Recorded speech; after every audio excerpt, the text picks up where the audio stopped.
Ke Pekanbaru, di mana ada Bayu Prayudanto di sana. Bayu, selamat malam. Ya, selamat malam, Fesi. Iya, Bayu, saya ingin tahu pendapat masyarakat. Mungkin kita ralat sedikit, bukan arogansi anggota DPR dalam artian ia melakukan aksi penamparan, namun sejauh mana pandangan masyarakat di Pekanbaru terkait sejumlah kelakuan maupun aksi yang dilakukan oleh anggota DPR RI maupun anggota DPRD di sana. Silakan, Bayu.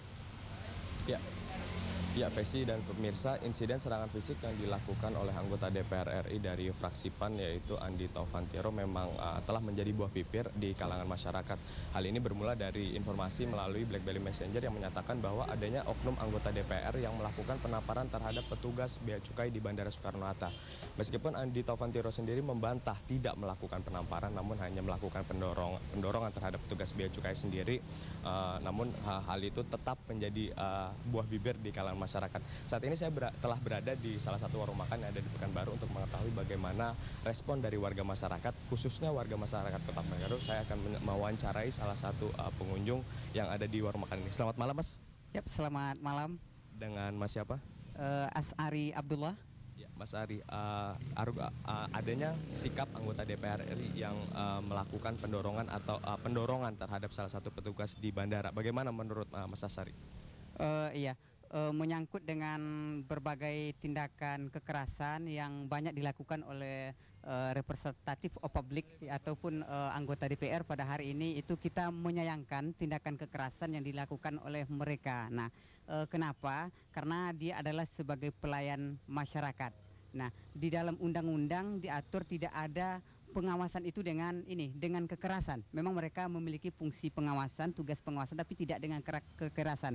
Nah, yang terjadi hari ini adalah ketika orang berbicara DPR, yang terbayang di benak kita itu adalah kekerasan, kemudian mafia, kemudian hedonis, pragmatis, dan terbelit dengan berbagai skandal lainnya. Dan yang satu lagi yang terpenting itu adalah kita melihat bahwa sistem perekrutan partai terhadap calon politikus yang tidak benar. Nah, ketika calon politikus itu memang mereka memiliki kapital yang luar biasa, itulah yang mereka rekrut, tidak berdasarkan kapabilitas dan integritas. Nah, ya. Mas Ari, tapi Mas Ari setuju kalau ini bisa disebut sebagai arogansi dari anggota dewan? Ya, saya sangat setuju sekali. Ini adalah bentuk arogansi dari anggota DPR, oknum dari anggota DPR itu sendiri. Karena saya rasa ini bukanlah pertama kali terjadi di DPR. Nah, dan yang terakhir itu adalah tidak DPR namanya kalau tidak kontroversial. Terima kasih, Mas Asari. Dan saya akan mencoba untuk mewawancari salah satu pengunjung yang ada di warung makan ini. Selamat malam, Mas. Selamat malam. Maaf mengganggu, Mas. Dengan Mas siapa? Dengan Usman. Mas Usman, bagaimana tanggapan Mas Usman mengenai sikap anggota DPR RI yang melakukan serangan fisik terhadap petugas bea cukai Bandara Soekarno-Hatta? Tentunya sebagai masyarakat biasa kita menilai bahwa hal-hal yang semacam itu seharusnya tidak terjadi ya.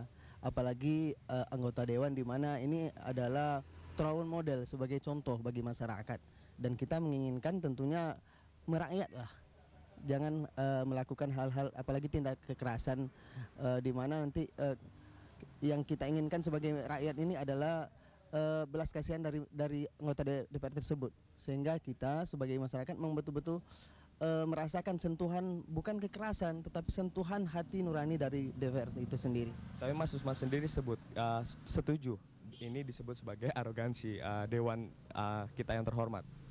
Iya, ini menurut saya ini tindakan yang tidak senonoh itu.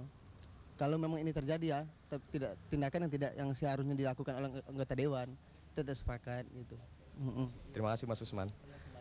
Ya, Fesi, itu tadi tanggapan dari warga masyarakat, khususnya warga masyarakat di Kota Pekanbaru. Kembali ke studio. Ya, baiklah, Bayu.